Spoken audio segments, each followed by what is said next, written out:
Konami has, in the past few years, had a surprising renaissance when it comes to revisiting older titles, after years of becoming known for distancing themselves from the non-gambling sector of the gaming market. We've gotten multiple Castlevania collections and the first volume of a Metal Gear Solid Definitive Collection that packs in a surprising amount of extra material, plus last year's Silent Hill 2 remake and the forthcoming Snake Eater remake. One property that it's easy to forget the company controls, though, is the Yu-Gi-Oh! Card game in both physical and video game form.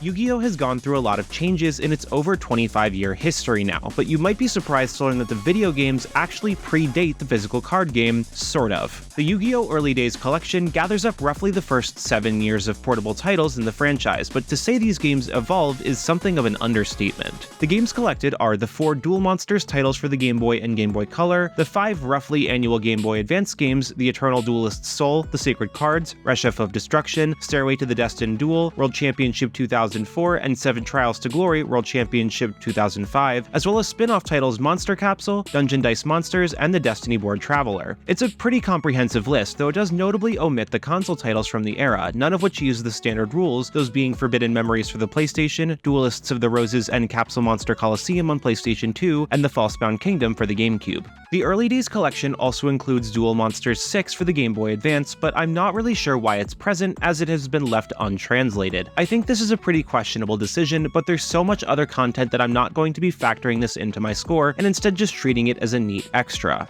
The 4 Duel Monsters titles for the Game Boy and Color, including Dark Duel Stories, the only one to have originally been localized in English, are worth discussing as their own group, as they use a pre-official set of rules. This version of the game somewhat resembles the real game, including sharing many cards, but the player is only able to play 1 card of any type per turn, and there is a type advantage system that did not make its way into the real game. These titles are a neat inclusion, but they're also pretty unforgivingly janky to play now with the design limitations of their original hardware. The only reason I would see these having any appeal in comparison to the GBA titles is that the card art is all real, hand-drawn pixel art that recreates the original style in an admirably readable fashion. It's cool to see classic Yu-Gi-Oh! Art in this format, as it puts on display the actual effort that went into these games. The Eternal Duelist's Soul has a nostalgic value to myself and many other people I know, having been the first game to use the real game's original rules, which neatly coincided with the beloved Battle City arc of the original anime being dubbed around the same time. While this title lacks the pixel art recreations that the Game Boy titles had, it makes up for it by dramatically increasing the card pool and significantly improving the presentation. This 24-year-old game established the framework that Konami still uses for Master Duel, and despite having neither a story nor a real tutorial, this being back in the day, the instructions were in a physical booklet that came with the game, it's still extremely playable today.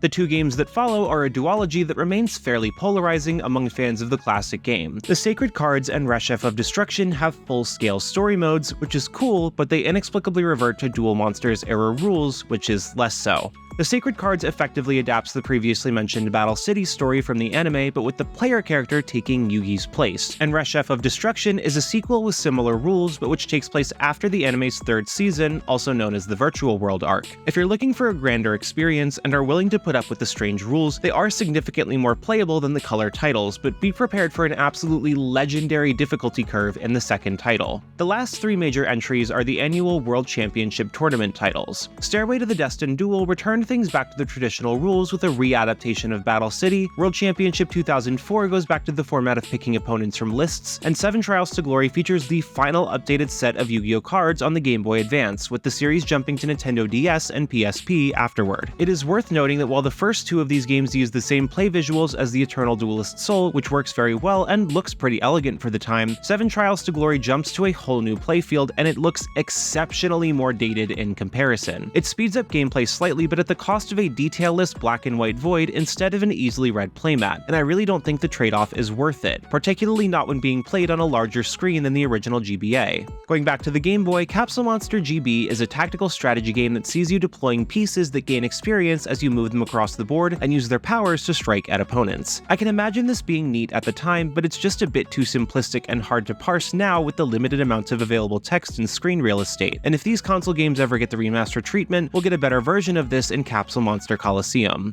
The final game in the collection is Dungeon Dice Monsters for the GBA. This one adapts classic Yu-Gi-Oh cards into a totally new game that has the player and their opponent constructing a playfield out of the shells of their summoned monsters, which have to be rolled as dice before being brought to the field. It's a little hard to grasp, but it is a surprisingly deep and interesting title that I'm really shocked hasn't been readapted at some point, as it's a common feature request for games like Master Duel. It might look complicated, but there's a decent amount to dig into with this one. Oh, and then there's Destiny Board Traveler. I'm skipping this one, and frankly, you should too if you value your time and sanity.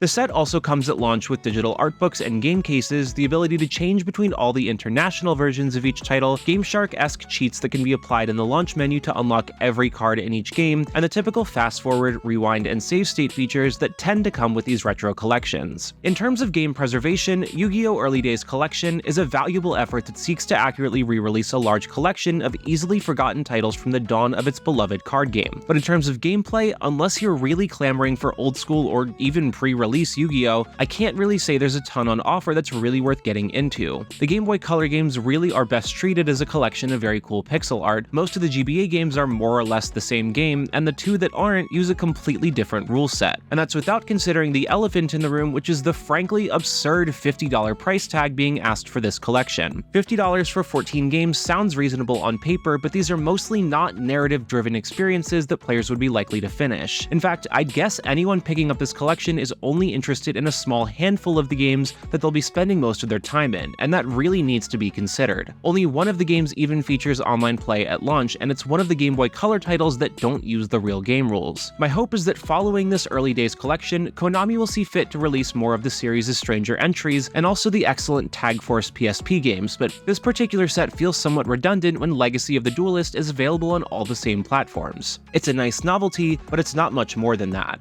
Noisy Pixel is giving Yu-Gi-Oh! Early Days Collection a 6 out of 10. Thanks for watching. This video is brought to you by our supporters on Patreon. Noisy Pixel is run by a group of gamers providing independent gaming coverage through news, reviews, previews, and more. Check out our Patreon to help support our continued growth and subscribe to keep up with all of our future content.